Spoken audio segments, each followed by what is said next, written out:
Hello and welcome back to my channel friends. నా పేరు గాయత్రి. నేను ఇక్కడ home organization and decoration related videos చేస్తూ ఉంటానండి. మీరు కనుక ఫస్ట్ టైం నా ఛానల్ని చూస్తున్నట్టయితే ఈ వీడియో చివరి వరకు చూడండి. నచ్చితే లైక్ చేయటం, సబ్స్క్రైబ్ చేయటం మర్చిపోకండి. సో ఇవాళ మార్నింగే లేచి ఇంకా స్నానం చేసేసి అయితే కిచెన్లోకి వచ్చేసానండి. మా అమ్మాయికి ఇవాళ ఎగ్జామ్ ఉందన్నమాట. సో బ్రేక్ఫాస్ట్కి తనకి ఎగ్ దోశ అయితే వేస్తున్నాను. కొంచెం సాలిడ్గా ఉంటుంది కదా పిల్లలకి అని. తన టైమింగ్స్ ఏంటి అంటే ఇప్పుడు 7:30కి అట్లా వెళ్ళిపోతుందండి. అండ్ 12:30 వరకు స్కూల్లో ఉంటుంది. ఎందుకంటే బస్ పికప్ అండ్ డ్రాప్ కొంచెం లేట్ అవుతుంది అనమాట తనకి. అందుకని నేను సాలిడ్గా బ్రేక్ఫాస్ట్ ఇస్తాను అండ్ కొంచెం స్నాక్ కూడా పెడతాను. ఎగ్జామ్ అయిపోయినాక కొంచెం టైం ఉంటుంది వాళ్ళకి బస్లో ఎంటర్ అయ్యే లోపల. సో అప్పుడు ఏమైనా ఆకలేస్తే స్నాక్ తింటుంది అనేసి నట్సో ఫ్రూటో అలాంటివి ఏదో ఒకటి పెట్టేస్తాను. ఇంకా తను స్కూల్కి వెళ్ళిపోయినాక ఇవాళైతే నా బెడ్రూమ్లో నేను కొంచెం ఈ బెడ్షీట్స్ మార్చేసి అండ్ మ్యాట్రెస్ క్లీన్ చేసుకుందాము అనుకున్నానండి.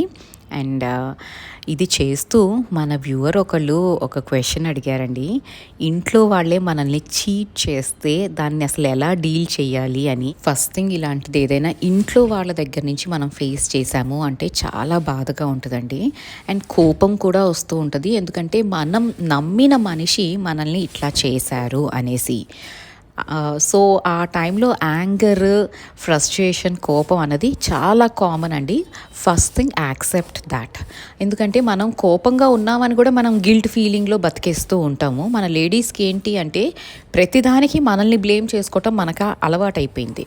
సో వాళ్ళు మిమ్మల్ని చీట్ చేశారు లేకపోతే మోసపోయారు మీరు అంటే you have to be angry on them, not on yourself. So first accept that thing. And second, 2 choices ఉన్నాయండి. అది ఒకవేళ చిన్న తప్పే అయితే యూ కెన్ ఫర్గివ్ దెమ్, వాళ్ళని క్షమించగలరు. కానీ ఒక్కొక్కసారి మనం మనుషులం కదండి, అంత ఈజీగా క్షమాపణ అన్నది ఇయ్యలేము ఎవరికైనా. Forgiveness is a big thing. చెప్పినంత ఈజీ అయితే కాదు మనిషిని ఫర్గివ్ చేయటం. ఆ హర్ట్ అంత తొందరగా మన హార్ట్లో నుంచి పోదు. అలాంటప్పుడు if you can't forgive them, try to forget that incident. మర్చిపోవటానికి ట్రై చేయండి. ఎందుకు చెప్తున్నాను అంటే దాని గురించి పదే పదే పదే ఆలోచించి మనం మన హెల్త్ని, మన పీస్ ఆఫ్ మైండ్ని పాడు చేసుకుంటాము. మనలో ఉన్న బోల్డ్ అని డైవర్ట్ చేసుకోవడానికి మనకి బోల్డ్ అని థింగ్స్ ఉంటాయండి. So just try to divert your head. Initially చాలా బాధగా ఉంటుంది. అలాంటప్పుడు మీకు వెంట్ అవుట్ అవ్వాలి అంటే వెళ్ళి మీ దేవుడి ముందు కూర్చోండి, ఏడవండి, అరవండి, ఏమన్నా చెయ్యండి. But went out that emotion, get it out of your system and your body. అది లోపల ఉంచుకొని కుళ్ళిపోవద్దు. మీరు బాధపడిపోయి మీ హెల్త్ మీదకి మాత్రం తెచ్చుకోవద్దు. And second thing, as I told you, if it is feasible, forgive them. అవ్వదు, నేను నిన్ను క్షమించను అని మీరు డిసైడ్ అయినప్పుడు మీరు ఫర్గెట్ అవ్వాలి, మీరు మర్చిపోవాలి. You need to forget that thing for your mental peace. వాళ్ళ కోసం కాదు, మీ హ్యాపీనెస్ ఈజ్ ఇంపార్టెంట్. కాబట్టి దానికోసం ఏది ఫీజబుల్ అయితే అది చెయ్యండి, మిమ్మల్ని ఆనందంగా ఉంచుకోవటానికి. I mean whatever makes you happy, do that. Divert your head. And ఇవన్నీ జరగాలి అంటే కొంచెం మీకోసం మీరు టైం స్పేర్ చేయాలి. And give the entire situation also some time. అప్పుడు you can accept it, you can move on as well. అది కొన్ని రోజులు గుండెని పిండేస్తుందండి. బట్ స్లోలీ మనకి పెయిన్ కూడా అలవాటు అయిపోతుంది and we will accept the reality. నేను చెప్పింది కరెక్టో కాదో నాకు తెలియదండి, కానీ నాకు తోచినట్టయితే చెప్పాను. I hope it would help you. And I just really pray that you recover from whatever mess someone has created in your life and come out of it more stronger and as a better person. So మీతో మాట్లాడుతూనే నేను ఇక్కడ bedsheet change చేసేసానండి. And ఒక brush ఉంటుంది కదా, నేను దాన్ని సోఫాస్ క్లీన్ చేయడానికి యూస్ చేస్తాను. దాంతోనే నేను నా మ్యాట్రెస్ కూడా క్లీన్ చేస్తాను. అది మార్కెట్ 99లో కొన్నానండి. అండ్ ఇక్కడ బెడ్షీట్స్ అన్నీ ఏంటంటే లాస్ట్ సండే నేను వాష్ చేయలేదు. మాకు పవర్ ఏదో రిపేర్ జరుగుతూ so washing machine was not working అనమాట. ఓన్లీ జనరేటర్ మీద ఉన్నప్పుడు మెషిన్స్ ఇవన్నీ వర్కౌట్ అవ్వవండి.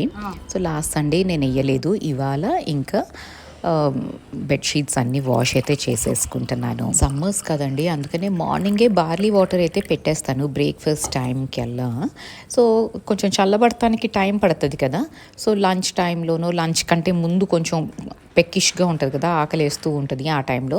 అలాంటప్పుడు ఈ బార్లీ వాటర్ నేను తాగేస్తాను అండ్ మా అమ్మాయికి కూడా ఇస్తాను. తను ఎగ్జామ్ రాసి వచ్చేసరికి డైరెక్ట్ ఎండ నుంచి వస్తారు కదండి. ఇలాంటి డ్రింక్స్ అయితే కొంచెం బాడీని కూల్ చేస్తాయి and natural way of me skin భలే షైన్ అయిపోతుందండి. మీరు రెగ్యులర్గా బార్లీ వాటర్ తాగి చూడండి, you can feel the difference. Barley water కానీ కోకోనట్ వాటర్ కానీ రెగ్యులర్గా తాగితే స్కిన్లో కూడా ఒకలాంటి గ్లో వస్తుందండి. అండ్ ఇక్కడ సైమల్టేనియస్లీ నేను ఏంటంటే టొమాటో పప్పు ఆలుగడ్డ వేపుడు చేశాను. ఈ కాంబినేషన్ మాత్రం ఎవర్ గ్రీన్ కాంబినేషన్ అండి. ఇది చేసిన రోజు ఇంట్లో ఎవ్వరు ఏ ఫస్ట్ చేయకుండా హ్యాపీగా తినేస్తారు. మిగతా ఏదైనా వంట చేసాము అంటే ఇది ఎందుకు చేసావు, అది ఎందుకు చేయలేదు, అలా ఎందుకు చేయలేదు అంటారు. కానీ ఆలుగడ్డ వేపుడు టొమాటో పప్పు చేయండి, అసలు ఎవ్వరూ ఏమి మాట్లాడరు, హ్యాపీగా తింటారండి. ఐ విష్ ఇది కొంచెం ఎక్కువ ఫ్రీక్వెంట్గా చేస్తే బాగుంటుందేమో అనిపిస్తుంది. కానీ బోర్ కూడా కొడుతూ ఉంటుంది కదండి రెగ్యులర్గా చేయాలి అంటే. అండ్ ఇక్కడ ఏంటి అంటే నిన్న నైట్ మినపప్పు అండ్ గోధుమ నూక దలియా అంటాం కదా, దాన్ని నానబెట్టేశాను దోశకి అనేసి. యాక్చువల్లీ ఈ దోశ హెల్తీగా ఉంది అండ్ ఆల్సో చాలా ఈజీగా ఫర్మెంట్ అయిపోతుందండి. వింటర్స్లో కూడా మామూలు దోశ 6 hours 8 hours అలా పడుతుంది నాకు ఇక్కడ. ఒక్కొక్కసారి 8 hours కంటే ఎక్కువే పడుతుందండి పూణేలో. బట్ ఈ దోశ లిటరలీ 4 hoursలో ఫర్మెంట్ అయిపోతుంది. దీనికి ఏం చేశానంటే 1 cup ఆఫ్ మినప్పప్పు తీసుకున్నాను, 2 cups ఆఫ్ గోధుమ నూక అండ్ 1/2 cup ఆఫ్ రైస్ వేసుకున్నాను. మీరు కావాలంటే కొంచెం అటుకులు ఇవి కూడా వేసుకోవచ్చండి. But then this dosa is very easy. అదేమి అంత అంటుకొని అట్లా ఉండదు, చక్కగా సాఫ్ట్గానే వస్తుంది. అండ్ ఇవన్నీ చేసుకొని ఈ లోపల మెషిన్లో వేసిన బట్టలన్నీ అంటే బెడ్షీట్స్ అన్నీ వాష్ అయిపోయినాయి. అండ్ ఈ క్విల్ట్ లాగా ఉంటుందండి ఇది, కాటన్, ప్యూర్ కాటన్ క్విల్ట్ కూడా కాదు, ఇట్స్ జస్ట్ దూవే టైప్, ఏసీ దూవే టైప్స్లో ఉంటుంది. ఇది నేను రాజస్థాన్లో కొన్నానండి. అసలు ఇప్పుడు రిగ్రెట్ అవుతున్నాను ఇట్లాంటివి 2-3 కొనేసి పెట్టుకోవాల్సింది అని. ఎందుకంటే ఇవి నేను ఇప్పుడు అమెజాన్లో చూస్తే 3,000-3,500 అంటున్నారు ప్యూర్ కాటన్ దూవేస్. అది మైక్రో ఫైబర్ మెటీరియల్ అయితే చాలా చీప్గానే దొరుకుతుందండి. కానీ మైక్రో ఫైబర్ కొంచెం స్కిన్ని ఇరిటేట్ చేస్తుందండి. నేను పెద్దగా కంఫర్టబుల్గా ఉండను ఇట్లాంటి ఆర్టిఫిషియల్ మెటీరియల్స్తో.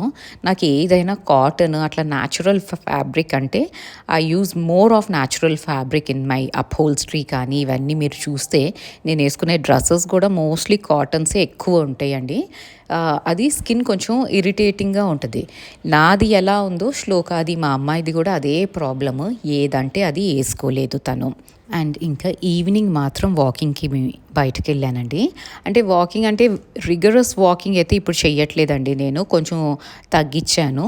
ఎందుకంటే బాగా ఎండగా కూడా ఉంటుంది. సో జస్ట్ ఒక సింపుల్ రౌండ్ తీసుకొని వస్తాను. అండ్ వచ్చేటప్పుడు కొన్ని గ్రాసరీస్, వెజిటబుల్స్ అవన్నీ ఆర్డర్ చేశాను. సో వాళ్ళు హోమ్ డెలివరీ చేస్తారనమాట. ఎస్పెషలీ సమ్మర్స్లో ఏమవుతుంది అంటే నేను రోజు వెళ్ళిన ప్రతిసారి పుచ్చకాయ తెచ్చుకుంటాను. వాటర్మెలన్ అంటే చాలా బరువుగా ఉంటుంది కదా, దాన్ని మోసుకొని రావాలి అంటే నాకు ప్రాబ్లంగా ఉంటుంది. సో వాళ్ళు చక్కగా హోమ్ డెలివరీ చేస్తారు. అందుకని ఇంకా వాళ్ళకి చెప్పేశాను. సో వాళ్ళు తీసుకొచ్చినాక ఇప్పుడు ఇంకా ఈ వెజిటబుల్స్ అన్నీ సెట్ చేసుకుంటున్నానండి. యాక్చువల్లీ ఇప్పుడు అసలు లీఫీ వెజిటబుల్స్ అయితే బాగాలేవు, కానీ నిన్న కొంచెం పాలకూర కొంచెం బాగుంది అనిపించింది. సో అది తెచ్చుకున్నాను. అండ్ ఈ సీజన్లో ఫస్ట్ మ్యాంగోస్ అయితే వచ్చేసినాయండి. So I was so excited. అసలు మ్యాంగోస్ని చూసిన వెంటనే మన కళ్ళల్లో ఒకలాంటి గ్లో వచ్చేస్తుంది కదండి మామిడికాయలని చూస్తేనే. సో నేను ఫస్ట్ అవి తెచ్చేసుకొని వాష్ చేసుకున్నాను. ఇవాళ ఫస్ట్ స్వామివారికి పెట్టి దాని తర్వాత అప్పుడు ఇంకా స్టార్ట్ చేద్దాము అనేసి. సో ఇవన్నీ తీసైతే సెట్ చేసుకుంటున్నాను. అండ్ ఇవన్నీ సెట్ చేయడానికి కొంచెం టైం డెఫినెట్లీ పడుతుందండి. బట్ దెన్ ఒక్కసారి సెట్ చేసేసుకుంటే ఇంకా మార్నింగ్స్ ఆ హడావిడిలో మనకి అన్నీ నీట్గా దొరుకుతాయి అన్నమాట. వంట చేయాలి అంటే అన్నీ నీట్గా తీసేసుకొని వంట చేసుకొని పెట్టుకోవచ్చు. అదే ఆ కవర్లలోనే అలాగే ఉంచితే సగం వెజిటబుల్స్ అయితే కుళ్ళిపోతాయి. అండ్ రిమైనింగ్ హాఫ్ ఎక్కడున్నాయో వెతుక్కోలేక విసుగ్గా అనిపిస్తుందండి. సో ఆర్గనైజేషన్ అన్నది మనం షో ఆఫ్ చేయటానికో లేకపోతే ఎవరికో చూపెట్టుకోవటానికో కాదు, మన కన్వీనియన్స్ కోసం మనం చేసుకునే పని. And also one small request అండి, మీరు ఇక్కడ వరకు వీడియో చూస్తున్నారు కదా, మీకు ఇంట్రెస్టింగ్గానే అనిపించి ఉంటుంది కదా. సో నచ్చితే కనుక ప్లీజ్ లైక్ చేయండి, సబ్స్క్రైబ్ చేయండి అండ్ మీ ఫ్యామిలీ అండ్ ఫ్రెండ్స్తో షేర్ చేసుకోండి. ఆల్సో ఇవాళ గ్రేప్స్ తీసుకొచ్చానండి. సో యాజ్ ఆల్వేస్ గ్రేప్స్ మాత్రం నేను కొంచెం సోక్ చేస్తాను రాక్ సాల్ట్లో. అవన్నీ సోక్ చేసేసి అయితే పెట్టేశాను. మెల్లిగా ఇంకా హాఫ్ అన్ అవర్ 1 అవర్ అయినాక అప్పుడు ప్రాపర్గా వాష్ చేసి నేను వాటిని స్టోర్ అయితే చేసుకుంటాను. యాక్చువల్లీ ఏంటంటే మా అమ్మాయికి పావు బజ్జీ చేద్దాము అనేసి వెజిటేబుల్స్ కనేవి వెళ్ళానండి. ఎందుకంటే పావు బజ్జీ మనం ఒక్కొక్క వెజిటేబుల్ వేసుకున్నా కూడా ఇంత అయిపోతూ ఉంటుంది కదా. సో నేను కొన్ని డిఫరెంట్ వెరైటీస్ ఆఫ్ వెజిటేబుల్స్ తెస్తాను. అండ్ పావ్ బజ్జీ చేసేటప్పుడు ఏంటి అంటే క్యాప్సికమ్ ఇట్లాంటివి మా అమ్మాయి ఆన్ అ రెగ్యులర్ బేసిస్ అస్సలు తిందండి. కానీ పావ్ బజ్జీలో వేస్తే అసలు వాళ్ళకి ఏం కనిపిస్తుందండి, అన్నీ మ్యాష్ చేసి పెట్టేస్తాం కదా. సో వాళ్ళకి టేస్ట్ తెలియదు, అసలు ఏ వేసామో అర్థం కాదు. బట్ మనం పెట్టాలి అనుకున్న వెజిటేబుల్స్ మాత్రం లోపలికి వెళ్ళిపోతాయి. సో ఇలాంటి వింత వింత పనులు కూడా చేయాల్సి వస్తుందేమోనండి మదర్స్ కొన్నిసార్లు పిల్లల హెల్త్ కోసం. వాళ్ళకి నచ్చినట్టే చేసి పెడతాము, బట్ దాంట్లో మనకి నచ్చిన వెజిటేబుల్స్ కూడా వేసేస్తూ ఉంటాము. అండ్ ఇక్కడ పాలకూర ఇదంతా కూడా నీట్గా ఆర్గనైజ్ అయితే చేసి పెట్టుకుంటున్నాను. పాలకు కొంచెం వాటర్ పోసేసినట్టున్నారండి ఎండాకాలం అనేసి. సో అది వాటర్గా ఉంది. అందుకని ముందు దాన్ని నీట్గా చేసుకొని ఒక న్యూస్ పేపర్ మీద అయితే డ్రై చేసేస్తున్నాను. ప్రాపర్గా కొంచెం డ్రై అయిపోతాయి కదండి, ఫ్యాన్ కింద పెట్టేస్తాను 5-10 మినిట్స్ చాలు. డ్రై అయినాక అప్పుడు నేను వాటిని స్టోర్ అయితే చేసుకుంటాను. అండ్ రిమైనింగ్ వెజిటేబుల్స్ కూడా బాగా నీళ్లు కొట్టేశారండి ఈసారి, అందుకని అన్నీ వాష్ చేయాల్సి వచ్చింది. లేకపోతే ఆన్ రెగ్యులర్ బేసిస్ నేను వాష్ చేయను వెజిటేబుల్స్ని, కానీ అంత మురికిగా ఉంది అనేసి వాష్ చేసి పెట్టుకున్నాను.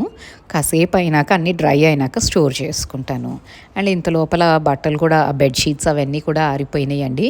అండ్ మార్నింగ్ ఒక బ్యాచ్ వేసాను కదా బట్టలు, అవి కూడా ఉన్నాయి. సో అవన్నీ ఇప్పుడు ఫోల్డ్ చేసుకొని ఇంకా స్నానం చేసి అప్పుడు డిన్నర్ ప్రిపరేషన్స్ అయితే మొదలు పెడతానండి. సో ఇలాగైతే ఇవాల్టి వ్లాగ్ ఇంకా ఇక్కడితో నేను ఎండ్ చేసేస్తున్నానండి. అండ్ మీకు ఈ వ్లాగ్ నచ్చితే కనుక ప్లీజ్ లైక్ చేయటం, సబ్స్క్రైబ్ చేయటం అండ్ మీ ఫ్యామిలీ అండ్ ఫ్రెండ్స్తో షేర్ చేసుకోవటం మర్చిపోకండి.